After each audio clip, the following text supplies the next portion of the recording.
Hello friends.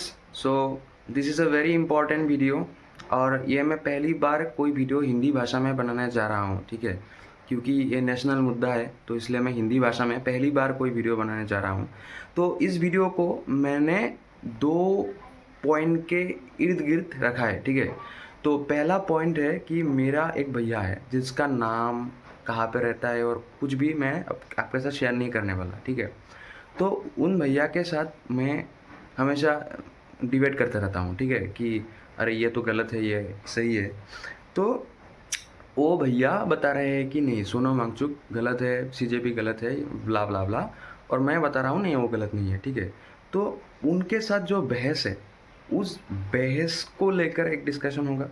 और उसके बाद एक बहुत ही बड़ा बड़ा एक पॉइंट है जो है कि ऋषभ बिधुरी नाम से एक यूट्यूबर है। मैंने बहुत सारे फेक नैरेटिव वाला वीडियो मैंने देख चुका हूँ अभी तक, लेकिन उन्होंने जो वीडियो बनाया ना, उसे देखने के बाद 1 सेकंड के लिए मेरा ऐसा हो गया था कि अरे! सोनम वांगचुक तो टेररिस्ट है।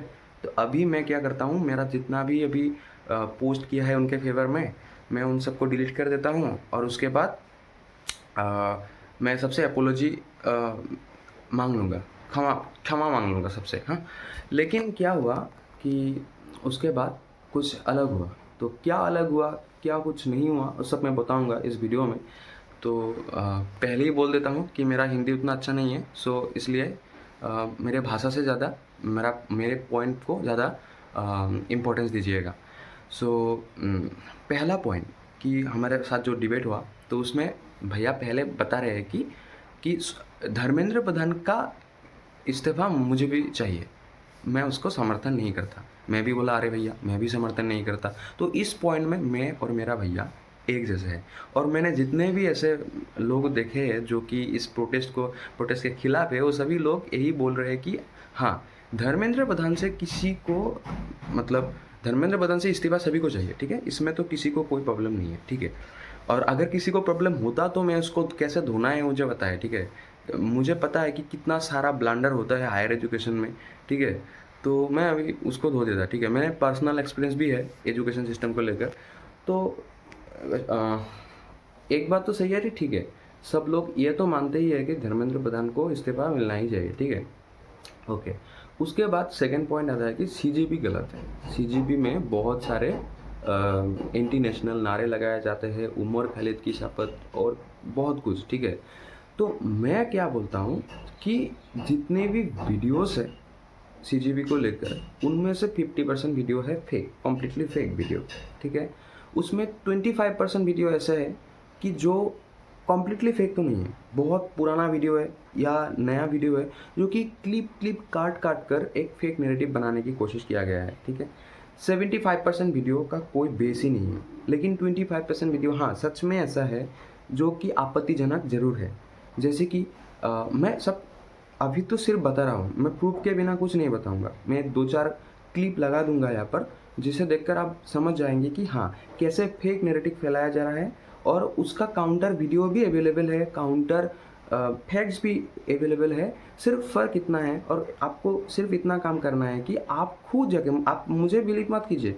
मान लीजिए कि मैं फंडेड हूँ, ठीक है? आप मुझे बिलीव मत कीजिए, आप खुद जाकर 1 सेकंड के लिए उस वीडियो को फैक्ट चेक कर लीजिएगा। उसके बाद आपको पता चल जाएगा कि कौन सा वीडियो और कौन सा इन्फॉर्मेशन फैक्ट है और कौन सा डीप फेक है, मैनिपुलेटेड है, कट ट्रिम करके बनाया गया वीडियो है। आपको आसानी से पता चल जाएगा, ठीक है? तो पहली बात ये है कि 25% गलत तो हो रहा है सीजीपी से। मैं सोनम वांगचुक पे अभी तक नहीं आया, ठीक है? 25% गलत हो रहा है, 75% वो फेक है, फेक नैरेटिव है। तो कुछ एग्जांपल है, आप देख लीजिए। आप बताओ, आप क्या करते हो? मैं वकील हूँ सर। एडवोकेट हो आप? जी। अभी कहाँ पे प्रैक्टिस कर रहे हो? दिल्ली हाई कोर्ट में। हाँ? Delhi high court. अगर आपके यहाँ अगर कोई आता है और आपके देश के खिलाफ कहता है कि हम देश को 7 टुकड़ों में कर देंगे, आपको ये बर्दाश्त होगा? बिल्कुल होगा। देश को 7 टुकड़ों में बर्दाश्त कर लेगा? बिल्कुल कर लेंगे। कॉकरोच जनता पार्टी के प्रोटेस्ट में शामिल हाई कोर्ट में प्रैक्टिस करने वाले इस वकील का कहना है कि इस देश भारत देश के अगर 7 टुकड़े कर दिए जाएं तो इसे बर्दाश्त होगा, इससे कोई प्रॉब्लम नहीं है। फिर जब इन्हीं एंटी नेशनल टाइप के लोगों के सपोर्ट से बनी कॉकरोच जनता पार्टी को विदेशी साजिश बताया जाता है तो ये विपक्ष के लोग बिलबिलाने लगते हैं कि लोकतंत्र खतरे में है, लोकतंत्र खतरे में। तुम भी यही सोच रहे हो ना? पर क्योंकि इस कहानी में एक ट्विस्ट है। पर क्या?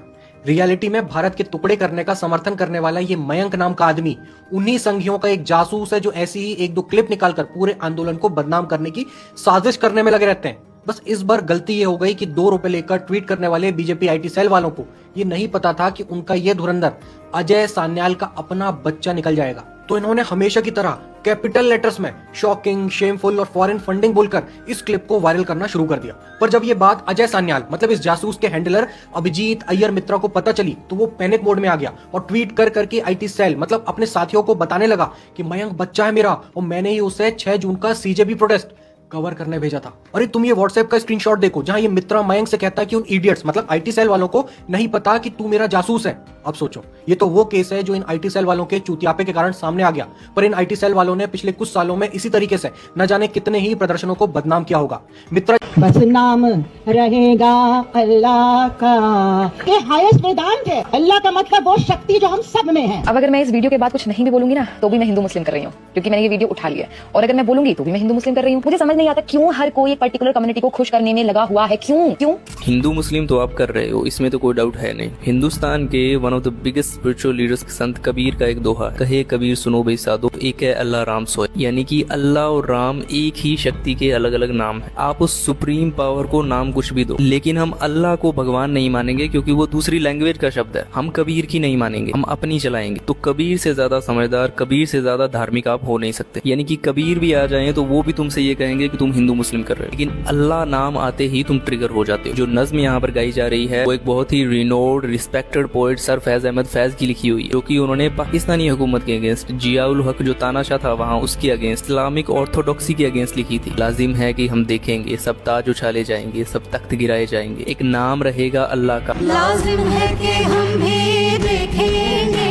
हम देखेंगे। यानी कि ये हुकूमत, ये तानाशाही हमेशा नहीं रहेगी, हमेशा रहेगा तो वो है अल्लाह का नाम, भगवान का नाम। कबीर के नजरिए से देखोगे तो समझ आएगा, मोदी जी के नजरिए से समझ नहीं आएगा। बहुत लंबी ये नज़म है, 9 मिनट की वीडियो थी जिसमें से 3 सेकंड का क्लिप काटकर अंधभक्तों में फैला दिया गया और उन्होंने मान लिया। क्योंकि प्रोपेगेंडा देखना, उसे सच मानना, उसे वेरीफाई ना करना और उसे फुल कॉन्फिडेंस के साथ आगे फैलाना अंधभक्तों का फेवरेट काम है। एंटी हिंदू लोग आ गए प्रोटेस्ट में। हिंदू तन मन हिंदू जीवन लिखने वाले अटल बिहारी वाजपेयी इसी एंटी हिंदू पोएम लिखने वाले फैज अहमद फैज के बहुत बड़े फैन थे। वाजपेयी जी को ये एंटी हिंदू नज़म बहुत ज्यादा पसंद थी। 1979 में as a foreign minister Vajpayee ji जब पाकिस्तान गए तो वहाँ वो सारे प्रोटोकॉल तोड़कर फैज अहमद फैज से मिले और उन्हें भारत आने का न्योता दिया और भारत में रहने के लिए भी कहा, जिनकी नज़म को तुम आज एंटी हिंदू बोल के प्रोपोगेट कर रहे हो। तो हिंदू मुस्लिम तो आप कर रहे हो, इसमें कोई डाउट नहीं। अगर वाजपेयी जी जैसे हिंदू होते तो हिंदू मुस्लिम नहीं कर पाते। हिंदू मुस्लिम कर पा रहे हो तो आपके हिंदू होने पर मुझे डाउट है, लेकिन आपको क्या लेना देना कबीर से, फैज से या वाजपेयी जी से? आपका आइडल तो ये है,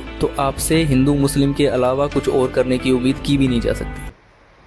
तो देखिए, ऐसे बहुत सारे वीडियो है, सब मैं एक वीडियो में इंक्लूड नहीं कर सकता। तो आपको मेहनत करके सभी वीडियो का काउंटर वीडियो निकलना है, थोड़ा सा रिसर्च करना है, आपको पता चल जाएगा कि 75% वीडियो तो फेक है। लेकिन 25% चीज़ क्या है वो मैं आपको बताता हूँ। कि जैसे कि JNU के कुछ स्टूडेंट और DU के कुछ स्टूडेंट, लेफ्ट विंग के स्टूडेंट, वो यहाँ पर जाके ब्राह्मणवाद के खिलाफ नारा लगा रहा है। ये सही बात है। देखिए, ब्राह्मणवाद तो गलत है, इसमें तो कोई शक नहीं, लेकिन ये सब मुद्दा उठाने के लिए वो जगह सही नहीं है। अभी आप लोगों का मुद्दा एकदम फिक्स होना चाहिए हो कि धर्मेंद्र प्रधान का रिजिग्नेशन, उसके अलावा और जितने भी मुद्दे हैं ये सब होना नहीं चाहिए। और जैसे कि कोई अरुंधति रॉय नाम से कोई इंसान है जो सच में है, मुझे लगता है कि उन लोगों को क्यों बुलाया भाई, ठीक है। इसीलिए मैं बोलता हूँ कि हाँ, ये तो एकदम सही है कि CJP दूध का धुला नहीं है, उनमें भी बहुत सारे गलत लोग हैं जो कि होना नहीं चाहिए था, ठीक है। लेकिन आप सोचिए, अगर आप ये बोल रहे हैं कि CJP में ये खराब लोग हैं तो हम उसे सपोर्ट नहीं करेंगे, तो आपका कहने का मतलब है कि अगर अच्छे लोग हैं तब हम सपोर्ट करेंगे। लेकिन आपको ये भी देखना पड़ेगा कि अगर 100 लोग हैं उसमें 2 लोग खराब है, और वो जो IT सेल है BJP का, वो जाके वो 2 लोगों को फोकस करके दिखा रहा है, ठीक है, कि ये देखो ये खराब है। हाँ, लेकिन वहाँ पर जो 98 लोग हैं वो अच्छे लोग हैं, उसको नहीं दिखा रहे। और उन 98 लोगों में से कुछ ऐसे लोग हैं जो बहुत ही ज़्यादा फेमस, बहुत ही ज़्यादा अच्छे लोग हैं, जिनके पीछे तो आपको खड़ा होना ही चाहिए। जैसे कि देश के फौजी, ठीक है, एक्स गवर्नर और बहुत सारे बड़े रैंक के बहुत अच्छे लोग हैं, ठीक है, वो भी तो सपोर्ट कर रहे हैं। तो आप अगर यही बोलना चाहते हैं कि अच्छे लोग सपोर्ट करेंगे तो हम सपोर्ट करेंगे, तो वो अच्छे लोगों को भी तो देखिए आप सिर्फ बुरे लोगों को, 2-4 बुरे लोगों को नहीं देख सकते ना, वो बायसिंग होगा, ठीक है। तो फिर से ठीक है, मैं ऐड करना चाहूँगा कि आप लोग बोलते हैं कि वो उमर खालिद को सपोर्ट करते हैं इसलिए हम उन्हें सपोर्ट नहीं करेंगे, ठीक है। पहली बात, उमर खालिद अभी तक कोई सबूत नहीं है उसके खिलाफ और उसका कोई ट्रायल अभी तक नहीं हुआ 5 साल में, तो वो एक अलग मुद्दा है, ठीक है। लेकिन आप देखिए, अगर आपका लॉजिक मैं सही मानूँ तो असम का जो सीएम है हिमंत विश्व शर्मा, वो एक टाइम में अल्फा का एक्टिव मेंबर हुआ करता था। उनके हॉस्टल में पिस्तौल मिला था, पिस्तौल कॉटन में जब पढ़ते थे वो, ठीक है। ये तो सभी को पता है, इसका कोई प्रूफ देने की भी कोई ज़रूरत नहीं है, ठीक है। और ये इंसान कुछ दिन पहले जो कैबिनेट बजट में वो प्रेस कॉन्फ्रेंस जैसा होता है ना, उसमें बोल रहा था कि आप लोग परेश बरुआ का सभी आर्ट कीजिए, ठीक है, फ्लाईओवर के नीचे। परेश बरुआ कौन है? अल्फा का जो हेड है, ठीक है। तो सोचिए, जिस अल्फा का कोर आइडियोलॉजी ये है कि भारत से नॉर्थ ईस्ट को अलग करो और एक सेपरेट कंट्री बनाओ, उस अल्फा को ओपनली सीएम चीफ मिनिस्टर 2-4 दिन पहले ही सपोर्ट कर रहे हैं। तो इस लॉजिक के मुताबिक अगर आप चलना चाहते हैं तो आपको तो सीएम को एंटी नेशनल घोषित कर देना चाहिए इमीडिएटली। उन्होंने ज़िंदगी में जितना भी अच्छा काम किया सब कुछ भूल कर, उनका जो मुद्दा है, उनका जो आइडियोलॉजी है, सब भूल कर उनको गिरफ्तार करना चाहिए आप लोगों को। कुछ किया आप लोगों ने? अभी तक तो उनको बाप बना के बैठे हुए हैं, ठीक है। तो ये बायसिंग नहीं है तो हिपोक्रेसी नहीं है तो क्या है भाई? आप कमेंट में बोलिए मुझे, ये हिपोक्रेसी नहीं है तो क्या है? एक पॉइंट पे आके जब मैंने मान लिया ठीक है भैया, आपकी बात सही है, जितना भी मैं कुछ बोलूँ कि अच्छा लोग भी है, 98% अच्छे ही लोग हैं, 2-4 लोगों के कारण बुरा हो रहा है प्रोटेस्ट, फिर भी मैंने मान लिया कि ठीक है, सीजेपी बहुत ख़राब है, मैं इसको सपोर्ट भी नहीं करता। जैसे सीजेपी रहने दो भाई, रहने दो। अभी पॉइंट आ गया कि सोनम वांगचुक पर मैंने जितने भी लोग देखा है उनमें से ज़्यादातर लोग सोनम वांगचुक को सपोर्ट कर रहे हैं, बोल रहे हैं कि हाँ सोनम वांगचुक अच्छा लोग है, अच्छा आदमी है, लेकिन सीजेपी में जाने के कारण हम उन्हें सपोर्ट नहीं कर सकते। वो इंडिपेंडेंटली अगर आंदोलन करते तो हम सपोर्ट करते। तो देखिए, वो लद्दाख को शेड्यूल दिलाने के लिए ऑलरेडी बहुत आंदोलन किए हैं, उन्होंने अनशन किए हैं बहुत जगह पर, लेकिन आप किसी को पता नहीं है। और फॉर योर काइंड इन्फॉर्मेशन, मैंने 3 इडियट्स सिनेमा से सोनम वांगचुक को नहीं जाना। मैं 8 साल पहले से उनको यूट्यूब में वीडियो देख रहा हूँ उनका। मैं उनको एज ए साइंटिस्ट जानता हूँ बहुत पहले से, एक इंजीनियर के रूप में मैं उनको बहुत पहले से जानता हूँ। मुझे 4 साल बाद पता चला कि अरे वो आदमी है जिनको लेकर 3 इडियट्स सिनेमा बनाया गया था। तो मैं इतने दिनों से उनको जानता हूँ, उनका सारा यूट्यूब का वीडियो मैंने देख रखा है, ठीक है, सारा नहीं बहुत सारा, ठीक है। तो मेरा कहने का तात्पर्य ये है कि आप लोग सीजेपी को सपोर्ट नहीं कर रहे और बोल रहे हैं कि सोनम वांगचुक जी सीजेपी को ही क्यों ज्वाइन कर रहे हैं। अगर वो सीजेपी को ज्वाइन नहीं करता तो आप लोगों को पता भी नहीं चलता कि कोई अनशन में बैठा है। कैसे पता चलता? किसी को तो सपोर्ट करना पड़ेगा। अच्छा, अगर ऐसा कंडीशन होता कि मानो कि आपके लोग जैसे कि एबीवीपी, हाँ, विश्व हिंदी परिषद, आरएसएस, अगर ये लोग जंतर मंतर या किसी भी स्पॉट पर प्रोटेस्ट कर रहे होते, अगर वहाँ पर सोनम वांगचुक को आप इनवाइट करते कि आप हमारे यहाँ आइए और हमारे साथ प्रोटेस्ट कीजिए, और उसके बाद अगर सोनम वांगचुक वहाँ पर नहीं जाते, वो सीजेपी पर ही टिके रहते, तब मैं भी बोलता कि अच्छा ये तो गलत कर रहे हैं। लेकिन आप लोगों ने किया है क्या? कुछ। अगर कोई भी स्टैंड नहीं लेगा तो उनको जाना है तो पड़ेगा ही ना, उनके पास तो ऑप्शन ही नहीं है। वो कहाँ जाएगा प्रोटेस्ट करने के लिए?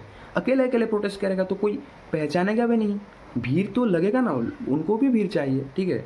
तो ये तो हो गई कम्प्लीटली बेसलेस बात। लेकिन मेन मुद्दा स्टार्ट होता है इस पॉइंट पर कि वो मेरे भैया जो है वो सोनम वांगचुक को साफ कैरेक्टर नहीं मानता। वो मानता है कि सोनम वांगचुक एक टेररिस्ट है, उनका वो फंडिंग है, उन्होंने चाइना को अलग करने की बात की है। और इवन उस भैया को तो ये भी मानने को लिए और राजी नहीं है कि वो हंगर स्ट्राइक में है, वो छुप के खाते हैं, अभी भी वो मानते हैं। तो इसको मैं कैसे एक्सप्लेन करूँ कि वो छुप के खाते हैं? कोई वॉशरूम में जाके खा के जिंदा रह सकता है क्या? ऐसे क्या हो, मतलब कुछ भी।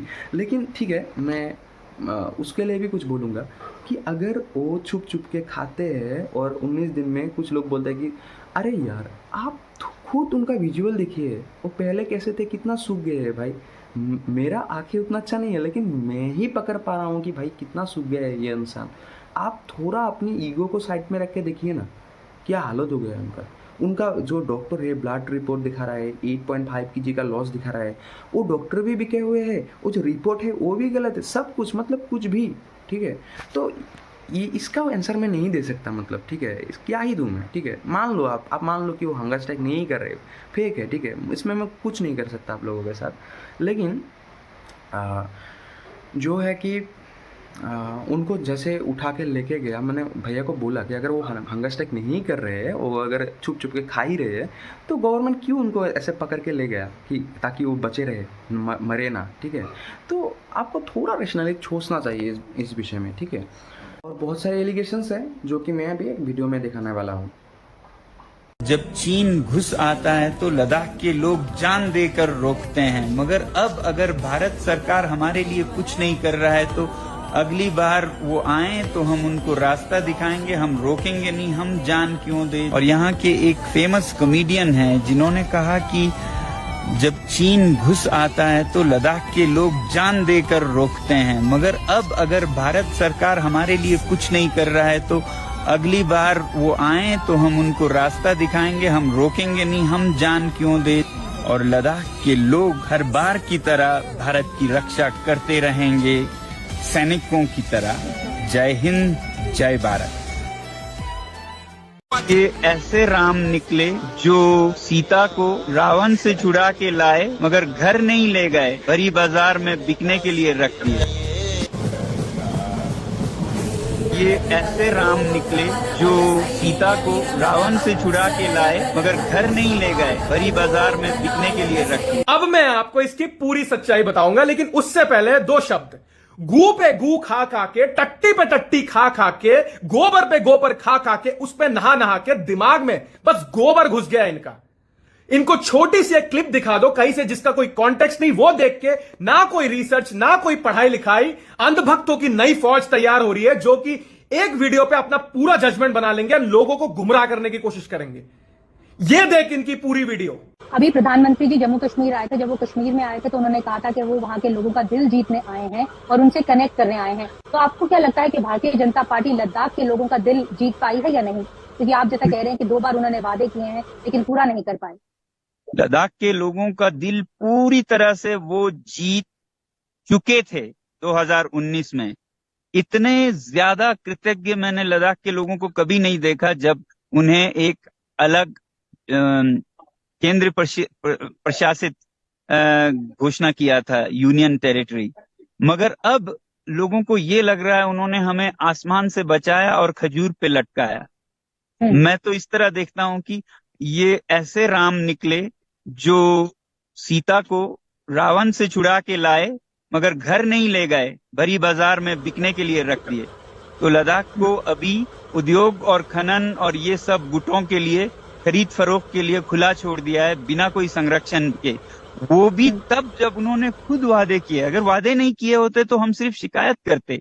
अभी तो रोष है, आक्रोश है, क्योंकि वादा कैसे तोड़े? वादा किया तो उसको निभाना पड़ेगा। अब राम भक्त जो राम के मंदिर बनाते हैं वो तो राम के आदर्शों पर चलेंगे ना। राम तो मूर्तियों से ज्यादा अपने आदर्शों पे रहते हैं। तो मैं सदा कहता हूं कि राम का आदर्श रहा है रघुकुल रीति सदा चली आए, प्राण जाए पर वचन न जाए। तो प्राण चले जाए मगर वचन न जाए, ये राम के आदर्श हैं। और यहाँ वादे करके 2 इलेक्शंस जीत गए और अब कहते हैं नहीं देंगे, क्या कर लोगे, जाओ।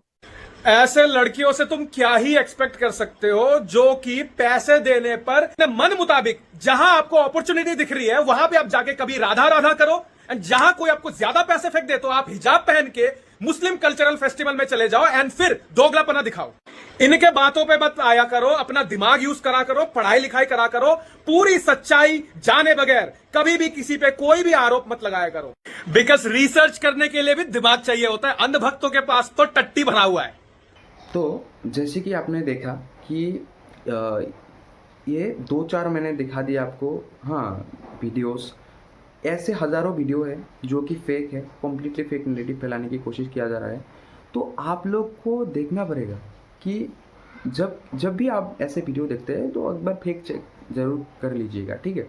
अभी मैं मुद्दे पे आता हूँ कि अगर आपके बीजेपी के आईटी सेल और बीजेपी और धर्मेंद्र प्रधान इतने ही अच्छे होते और सोनम वांगचुक गलत होते तो उनके उनके जो गलत होने का पॉइंट है वो दिखा देते ना। फेक वीडियो कौन बनाता है भाई? एक चीज़ को आप पकड़ लीजिए ना, एक चीज़ के आप क्वेश्चन कीजिए अपने आप को कि फेक वीडियो कौन बनाता है? जो खुद फेक होता है, जो सच्चाई के रास्ते पर चलता है, वो फेक वीडियो क्यों बनाएगा? ऐसा भी तो वीडियो आपको मिल सकता था ना कि धर्मेंद्र प्रधान का आईएसआई के साथ कनेक्शन है, धर्मेंद्र प्रधान का जैसे मोहम्मद के साथ कनेक्शन है। ऐसा कोई वीडियो पाया है आपने? क्या नहीं पाया ना? क्यों पाएंगे? ऐसा भी वीडियो वो लोग भी बना सकते थे, उनके पास भी कंप्यूटर है, उनके पास भी इंटेलिजेंस है, वो भी तो बना सकते थे फेक वीडियो नैरेटिव फैलाने के लिए धर्मेंद्र प्रधान के खिलाफ, मोदी के खिलाफ, बीजेपी के खिलाफ। वो तो एक भी फेक वीडियो नहीं बनाए। तो इससे क्या पता चलता है कि आप फेक हो, इसलिए आप फेक वीडियो बना रहे हो। 2-4 fake video is enough to prove that. 2-4 fake video, और उस यहाँ पर तो हज़ारों वीडियो पड़ा हुआ है, ठीक है। लेकिन इन सबको मैं इतना ज़्यादा मतलब वो नहीं देता, भाव नहीं देता। लेकिन कल मैंने एक वीडियो देखा, हाँ, ऋषभ बिधूरी नाम से एक बहुत फेमस यूट्यूबर है, उन्होंने बहुत अच्छे अच्छे वीडियो भी बनाए हैं। मैं उनका, आप बोल सकते कि फ़ैन भी हूँ, फ़ैन भी था, हूँ नहीं कह सकता अभी तक। वो इतनी अच्छी तरीके से माइंड वॉश कर रहे हैं, मैं तो हैरान हो गया। तो मैं उनका वीडियो यहाँ पर नहीं लगाऊंगा, आप खुद जाके उनका रिसेंट वीडियो देख सकते हैं। रील में है, एक रील टाइप वीडियो बनाए हैं उन्होंने, जिसमें कि वो बता रहे हैं कि सोनम वांगचुक के जो एक्स वाइफ थे उनका नाम नॉर्मन, उनका सरनेम नॉर्मन है, सम रेबेका नॉर्मन आई गेस। तो उन्होंने अमेरिका के SIT मतलब school of international teaching something ऐसे नाम से कुछ एक इंस्टीट्यूट है जहाँ पर कि फॉरेन कल्चर को सिखाया जाता है। और वो भैया, ऋषभ भैया क्लेम करते हैं कि यहाँ पर फॉरेन लैंग्वेज सीखने के बाद वो रेबेका नॉर्मन लद्दाख गई, लद्दाख जाने के बाद सोनम वांगचुक से शादी की। उसके बाद तो और हाँ, शादी करने के बाद उनको 2018 में ये फलाना अवार्ड, 19 में वो अवार्ड, ये अवार्ड, रोलेक्स का अवार्ड, ये 4, 5, 6, 7 अवार्ड का नाम बता दिया कि उनसे शादी करने के बाद उनको ये अवार्ड्स मिला। और वो भैया ये बता रहे थे कि जो SIT जो इंस्टीट्यूट है उसको सोवियत यूनियन ने 1960 में ये बताया था कि वो जो इंस्टीट्यूट है वो अमेरिका से फंडेड है। तो वो भैया साफ साफ ये बोलते हैं कि जो SIT है वो SIT को 2 अमेरिकन कंपनी फंड करता है, ठीक है। और वही 2 कंपनी क्या करते हैं, जो बहुत पैसे वाले कंपनी है अमेरिका के, वो जिन अवार्ड्स को मिला, मतलब सोनम वांगचुक जी को जितने भी अवार्ड्स मिले उसके बाद, शादी करने के बाद, वो सब अवार्ड्स, ठीक है, वो कंपनी फंड करते हैं, ठीक है। तो एक ही कंपनी, अमेरिकन कंपनी, जिसके कारण सोनम वांगचुक को सारा अवार्ड मिला एक साथ, और वो कंपनी जिस इंस्टीट्यूट को फंड करता है उस इंस्टीट्यूट से पढ़े हुए एक व्यक्ति, जिस इंस्टीट्यूट पे ऑलरेडी सोवियत यूनियन ने ये आरोप लगाया है कि यहाँ से स्पाई आते हैं, ठीक है से। तो आप समझ सकते हैं, connect the dots and you will understand that okay, so she is coming from SIT which is funded by this company, and this company also funds all the awards that Sonam Waangchuk have. So you can connect the dots and you will understand that okay, this is a clear evidence that Sonam Waangchuk is funded by, indirectly funded by US government, or this is blah blah blah. Okay, but the thing is that मैंने इसके ऊपर ज़्यादा मैंने सोचा ही नहीं, मैंने मान लिया कि भाई ऋषभ भाई ने बता दिया, अब तो मैं एपोलॉजी मांग लूँगा, सभी से क्षमा मांग लूँगा, मैं सभी से, मेरा ये गलती हो गया मुझसे, ठीक है।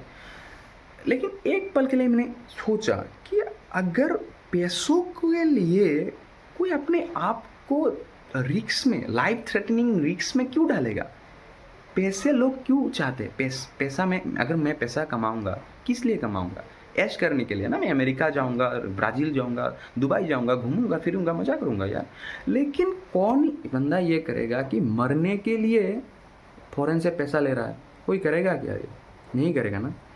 तो मेरे मन में एक डाउट है कि ऐसा कुछ तो गड़बड़ है, ठीक है, कुछ तो गड़बड़ है, एक बार फैक्ट चेक करना पड़ेगा। उसके बाद मैंने जेमिनी पे जाके बहुत सारा मतलब बहुत बोला उनको, जो एक यूट्यूबर है ऐसे ऐसे बता रहा है, आप फैक्ट चेक करिए। जेमिनी बार बार बता रहे थे कि ये यूट्यूबर फेक नैरेटिव फैला रहा है, ठीक है। बहुत सारे सबूत भी दे रहा था, बहुत कुछ बोल रहा था, लेकिन मैंने उसको डायरेक्टली ट्रस्ट नहीं कर पाया मैंने उसको, क्योंकि वो भी एक यूएस बेस्ड कंपनी है हालांकि, और एक एआई हमेशा बायस रहेगा ना अमेरिका के तरफ। तो मैंने वो भी बोला कि तुम तो बायस तो अमेरिका के सपोर्ट में। उसने बोला कि नहीं, उसने अमेरिका के खिलाफ भी कुछ चीज़ें बोला, तो मैं उन सब में अब नहीं जाऊंगा, क्योंकि मैंने इसकी स्क्रीन रिकॉर्डिंग किया था उन सब कन्वर्सेशन का, जो कि 4-5 मिनट तक चला जाता है, तो इतना बड़ा मैं यहाँ पर नहीं लगाने वाला, ठीक है। लेकिन मैंने उसके पिछले दिन सुबह आकर ChatGPT पर एक चीज़ सर्च किया कि जो रेबेका नॉर्मन है उनके साथ शादी कब हुई थी सोनम वांगचुक जी का, तो वो 1996 बता रहा है, ये देखिए। तो 1996 में उनका शादी हुआ, और उनको फिर मैं बताता हूँ ChatGPT को, जो सोनम वांगचुक को आज तक कितने अवार्ड्स मिले, वो कम से कम 14-15 अवार्ड दिखा देता है मुझे। मैंने बोला कि इन 14-15 अवार्ड्स में से कौन कौन से अवार्ड को डायरेक्टली या इनडायरेक्टली वो दोनों कंपनी फंड करते हैं।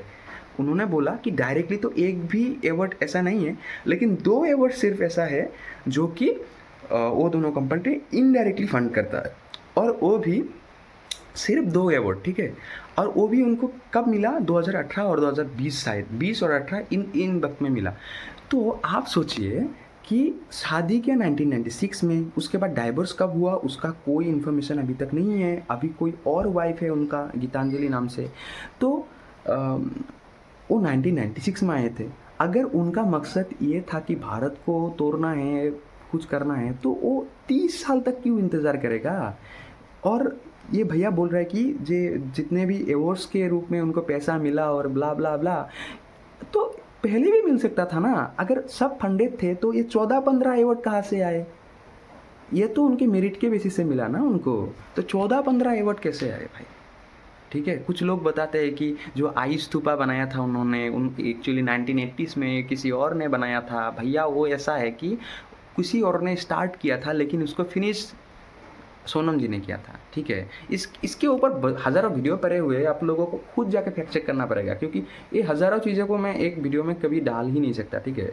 तो मैंने वहाँ पर देखा कि अरे 14-15 अवार्ड मिल चुके हैं उनको, उनमें से सिर्फ 2 उस फॉरेन कंपनी से फंडेड है, वो भी इनडायरेक्टली, ठीक है। और वो भी उनको कब मिला, 2018 और 20 में मिला, और शादी किया उन्होंने 1996 में। क्या कोई सेंस बनता है क्या? वो तो अरे किसी को गिराना ही था तो अटल बिहारी जी के सरकार को गिरा देते, जो कि अमेरिका से कभी डरता ही नहीं था। न्यूक्लियर वेपन उन्होंने बनाया। अटल जी के सरकार जाने के बाद जब कांग्रेस आए तो अब्दुल कलाम जी से मिलकर उन्होंने न्यूक्लियर टेस्ट किया। इतना सारा कुछ हो गया ना इतने दिनों में, तब भी तो सरकार गिरा सकते थे, कुछ नहीं किया उन्होंने। और बीजेपी के आने के बाद भी 12-13 साल हो गया, कुछ नहीं किया। अभी जाकर क्या मजबूरी आ गई उनको, ठीक है। तो ये तो कॉमन सेंस वाली बात होगी ना। अगर फंडेड होता तो सारा अवार्ड फंडेड होना चाहिए था। इतना सारा अवार्ड मिला है उनको, 2 फंडेड है, और ये तो आम बात है। और जेमिनी तो एकदम क्लियरली बोल रहा है कि ये प्रोपागेंडा फैलाने की कोशिश कर रहा है ये बंदा, ठीक है। तो कितनी बारीकी से, कितना अंदर जाके आपको माइंड डिवर्स करने की कोशिश कर रहा है ये लोग। जस्ट एक चीज़ आपको करना चाहिए। मैं अभी आप लोगों को गलती से भी नहीं बोलूँगा कि आप आके CGP को सपोर्ट कीजिए। मैं ये भी आपको नहीं बोलूँगा कि आप सोनम वांगचुक को सपोर्ट कीजिए। मैं आपको बोलूँगा कि अगर आप सपोर्ट नहीं कर रहे, तो जो लोग सपोर्ट कर रहे हैं, तो उनका जो माइंडसेट है ना, उसको ख़राब मत कीजिए, ठीक है। उनको आप परेशान मत कीजिए। और रही बात कि आपकी सपोर्ट की, वो कोई ज़रूरत भी नहीं है हमें, ठीक है। आपको सपोर्ट करने की कोई ज़रूरत नहीं है, आप चाटुकारिता करते रहिए, ठीक है। तो यही था इतना। वीडियो एकदम ख़राब है, वीडियो में मुझे पता है, वीडियो क्वालिटी देखिए कितना ख़राब है। इसके लिए मैं माफ़ी चाहूँगा आपको। मेरा भाषा भी इतना सही नहीं, मुझे पता है, ठीक है। हिंदी मेरा एकदम ख़राब है, तो इसलिए मैं माफ़ी चाहूँगा आप लोगों से। तो जय हिंद।